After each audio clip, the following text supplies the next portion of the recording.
പത്തനംതിട്ടക്കാർ എവിടുന്നാണ് ഈ സാധനങ്ങളൊക്കെ ഉത്രാടപ്പച്ചിലിന് എല്ലാം വാരിക്കൂട്ടി വാങ്ങുന്നത് എവിടുന്നാ? സാധാരണഗതിയിൽ ഞാൻ കണ്ടിട്ടുള്ളത് പത്തനംതിട്ടയിൽ പ്രത്യേകിച്ചും ഈ കടകൾക്കുള്ളിൽ നിന്നുള്ള പൂവിൻ്റെ കച്ചവടമാണ്. എന്നാൽ ഇക്കുറി കടകൾ വിട്ട് പൊതുസ്ഥലങ്ങൾ വാടകയ്ക്കെടുത്ത് കച്ചവടം നടത്തുന്ന തരത്തിലേക്ക് എത്തിയിട്ടുണ്ട്. അത് ആളുകളുടെ കഴിഞ്ഞ ദിവസത്തെ തിരക്ക് കണക്കിലെടുത്തുകൊണ്ട് കൂടുതൽ ആളുകൾക്ക് സൗകര്യപ്രദമായ രീതിയിൽ വന്ന് വാഹനം പാർക്ക് ചെയ്ത് സാധനങ്ങൾ വാങ്ങി മടങ്ങാൻ കഴിയുന്ന തരത്തിലേക്കുള്ള ക്രമീകരണം എന്നുള്ള തരത്തിലാണ് ഇപ്പോൾ ടൗൺ സ്ക്വയർ വാടകയ്ക്കെടുത്താണ് പൂവിൻ്റെ കച്ചവടം നടക്കുന്നത്. പച്ചക്കറിയൊക്കെ തന്നെ കിട്ടുന്നത് പോലെ ചെറിയ കിറ്റുകളൊക്കെ ആക്കി പൂവ് കൊടുക്കുന്നുണ്ട്. ചേട്ടാ, ഇതെന്താ വില? 200 രൂപ. വിലക്കിഴവ് വിളിച്ചു പറഞ്ഞിട്ട് എന്താ വിലക്കിഴവ്? ഏതിനാ വിലക്കിഴവ്? സ്പെഷ്യൽ സാധനം. ഈ സ്പെഷ്യൽ സാധനം എന്ന് പറഞ്ഞു കഴിഞ്ഞാൽ ഇത് മലബാർ ഫ്ലവേഴ്സിന് മാത്രം സ്വന്തമായിട്ട് പ്രൊഡക്ഷൻ ചെയ്യുന്ന ബന്ദിയാണിത്. ഇത് വേറെ പത്തനംതിട്ട ജില്ലയിലോ അല്ലെങ്കിൽ കേരളത്തിലോ ഒരു ഭാഗത്തും ഈ ബന്ദി കിട്ടുകയില്ല.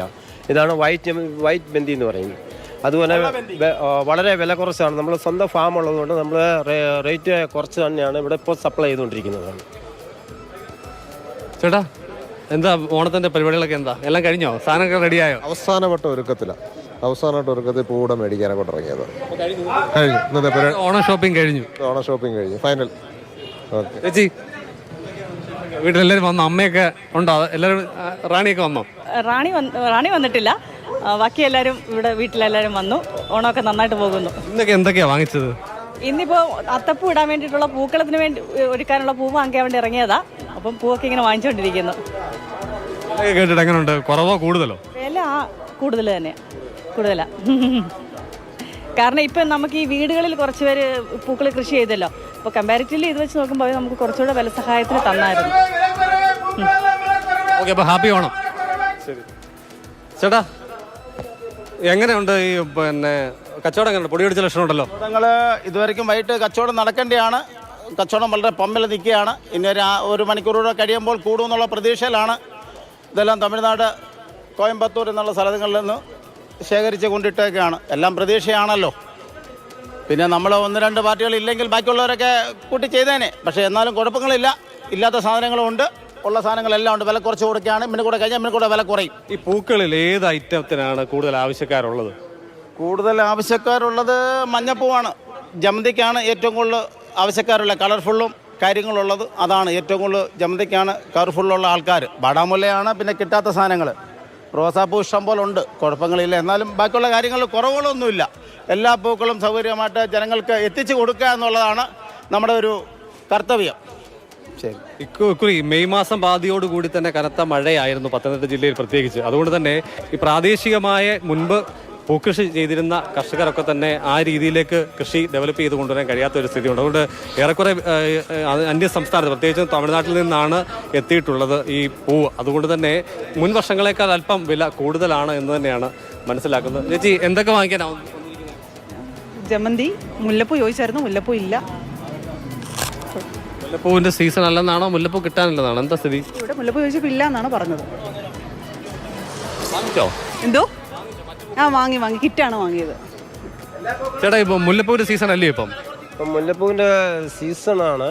പക്ഷേ ഇപ്പം ഈ ഓണ സീസൺ ആയതുകൊണ്ട് വില കൂടുതലുണ്ട്. കഴിഞ്ഞ 2-3-4 ദിവസത്തിന് മുമ്പ് 3000 വരെ വന്നു. ഇപ്പം 1500, 2000 രൂപ ഇപ്പം നിലവിൽ വില ഉണ്ട്. സാധാരണ ഈ തിരുവോണ ദിവസം പ്രത്യേകിച്ച് കല്യാണമൊക്കെ വരുമ്പോൾ സ്ത്രീകൾ കൂടുതൽ ആഗ്രഹിക്കുന്നത് മുല്ലപ്പൂവൊക്കെ ചൂടി വരാനല്ലേ? അപ്പം കുറച്ച് എടുത്ത് വെച്ചുകൂടായിരുന്നോ? തീർച്ചയായിട്ടും മുല്ലപ്പൂ ധാരാളം ഉണ്ട്. ഇപ്പം നമ്മുടെ മെയിൻ ഷോപ്പിൽ മുല്ലപ്പൂ ധാരാളമുണ്ട്, എടുത്തു വെച്ചിട്ടുമുണ്ട്. അപ്പോൾ ഇവിടെ അങ്ങനെ വലുതായിട്ട് മുല്ലപ്പൂ ആരും ചോദിച്ച് വരാത്തത് കൊണ്ടാണ് ഇവിടെ കൊണ്ടുവെക്കാത്തത്. ഷോപ്പിൽ ആവശ്യത്തിനുള്ള ചേട്ടാ, കാര്യമായിട്ടുള്ള ആഘോഷത്തിനുള്ള ഒരുക്കമാണെന്ന് തോന്നുന്നല്ലോ. കാര്യമായിട്ടുള്ള ആഘോഷം, നല്ല ഒരു അത്തപ്പൂ ഇടാനുള്ള ആഘോഷമാണ്. വീട്ടിൽ തന്നെയാണ് ഇടാനാണോ അതോ കൂട്ടുകാരിലൊക്കെ കൂടി മറ്റേതെങ്കിലും സ്ഥലത്ത് ഇടാനാണോ? ഇത് ഗുരുമന്ദിരത്തിൽ ഇടാനുള്ളതാണ്. മേക്കൊഴു ഗുരുമന്ദിരത്തിൽ SNDP അവിടെ ഇടാനുള്ളതാണ്. ഇതുകൊണ്ട് പോരെന്ന് തോന്നുന്നല്ലോ. ഇത് മാത്രം പോരല്ലോ. ഇത് മാത്രം പോരാ. ഇനി വേറെ വീട്ടിൽ കരുതിയിട്ടുണ്ട്, ചെറിയ പൂക്കൾ കരുതിയിട്ടുണ്ട്. എല്ലാം കൂടെ മിക്സ് ചെയ്ത് നാളെ വലിയൊരു അത്തപ്പൂവായിട്ട് ഇട്ട് വൃത്തിയാക്കാനുള്ളത്. അവിടെ നോക്കി പറഞ്ഞാൽ പൂവിന് 250, ഇവിടെ വന്നപ്പോൾ 200. എല്ലാ വർഷവും വാങ്ങിക്കുന്ന സ്ഥിരമുള്ളത്. എല്ലാവർക്കും 50 രൂപയുടെ വിലക്കുറവായിരിക്കും. ഇവർ വിലക്കുറവേ എന്ന് വിളിച്ച് പറയുന്നത് അല്ലേ? 50 രൂപയുടെ വിലക്കുറവുള്ളതാണ്. അപ്പോൾ നമ്മൾ ഇവിടെ നല്ല വാങ്ങിക്കും. കുഴപ്പമില്ല, നല്ല രീതി. സാധാരണഗതിയിൽ മുൻപൊക്കെ അത്തം മുതൽ 10 ദിവസം വരെ വീടുകളിൽ പൂക്കളം തീർക്കുന്ന ഒരു സ്ഥിതി ഉണ്ടായിരുന്നു. എന്നാൽ ഈ സമീപകാലത്ത് ആളുകളുടെ തിരക്കുകൾ, കുട്ടികൾക്ക് അതിരാവിലെ തന്നെ സ്കൂളിലേക്ക് പോകേണ്ട സ്ഥിതിയൊക്കെ തന്നെ പരിശോധിച്ചുകൊണ്ടാണെന്ന് തോന്നുന്നു. അത്തരത്തിലുള്ള സ്ഥിതിയാണെന്ന് തോന്നുന്നു. ഇപ്പോൾ മലയാളികളിൽ ബഹുഭൂരിപക്ഷം ആളുകളും തിരുവോണ ദിവസം മാത്രമായി പൂക്കളം ഒരുക്കുന്ന ഒരു കാഴ്ചയാണ് കണ്ടുവരുന്നത്. അതുകൊണ്ടാണ് ഈ ഉത്രാട ദിവസം ഇത്തരത്തിൽ വലിയ തോതിലുള്ള ആളുകളെ പ്രതീക്ഷിച്ചുകൊണ്ട് വിപണിയിൽ വലിയ ഒരുക്കങ്ങൾ നടക്കുന്നത്. ആ ഘട്ടത്തിൽ, അതായത് അത്തത്തിന് തുടങ്ങുന്ന കച്ചവടത്തെ അപേക്ഷിച്ച് നോക്കുമ്പോൾ തിരുവോണത്തോടടുത്ത് വരുമ്പോൾ സ്വാഭാവികമായും പൂക്കൾക്കാകെ വില കൂടുന്ന ഒരു സ്ഥിതിയാണുള്ളത്. എന്തായാലും വരുന്ന 1-2 മണിക്കൂറുകൾ കൂടി മാത്രമേ ഈ പൂ വിപണിയിൽ കച്ചവടം ഉണ്ടാവുകയുള്ളൂ. പൂക്കൾ വാങ്ങി പോകാനുള്ള തീരുമാനമുണ്ടോ? നാളെയാണ്. കഴിഞ്ഞ ദിവസങ്ങളൊന്നും ഇട്ടില്ല. ഞാൻ മുമ്പ് സൂചിപ്പിച്ചതുപോലെ തന്നെ നാളെ അതിരാവിലെ ഇടാൻ വേണ്ടിയുള്ള ഒരുക്കങ്ങൾ വീട്ടിൽ തുടങ്ങിയിട്ടുണ്ട്. കളം വരച്ചതിൻ്റെ ഫോട്ടോ അഞ്ജലി എനിക്ക് വാട്സപ്പിൽ അയച്ചു തന്നിട്ടുണ്ട്. അഞ്ജലി മോനും കൂടി ചേർന്ന് കളം വരച്ച് ചോക്കുകൊണ്ട് കളമൊക്കെ വരച്ചിട്ടിട്ടുണ്ട്. ഇനി ഇവിടുന്ന് വൈകുന്നേരം ജോലി കഴിഞ്ഞ് പോകുന്ന സമയത്ത് ഒരു 5 കളർ വേണമെന്നുള്ള ആവശ്യമാണ് അവർ പറഞ്ഞിരിക്കുന്നത്. അപ്പോൾ അത് വാങ്ങിക്കൊണ്ട് പോകണം. നാളെ രാവിലെ അവർ രണ്ടുപേരും കൂടി ചേർന്ന്, അതോടൊപ്പം തന്നെ അച്ഛനും അമ്മയൊക്കെ കൂടും, അവർ എല്ലാവരും കൂടി ചേർന്ന് കളവ് ഒരുക്കും. അങ്ങനെ ഞങ്ങൾ ഓണം ആഘോഷിക്കാൻ വേണ്ടിയൊക്കെയുള്ള ഒരുക്കം വീട്ടിൽ തുടരുകയാണ്. അതിൻ്റെ ഒന്നും പങ്കെടുക്കാൻ പറ്റിയില്ല. പക്ഷേ ഇങ്ങനെ കളർഫുള്ളായിട്ടുള്ള കാഴ്ചകൾ കാണുമ്പോൾ മനസ്സിന് വലിയ സന്തോഷമാണ്. ശരി, എന്തായാലും അവിടെ കൂടുതൽ ആളുകൾ എത്തിച്ചേരുന്നുണ്ട്. എന്തൊക്കെയാണ് ഫാമിലി അവിടെ കാത്തിരിക്കുകയാണെന്നാണ് പറയുന്നത്.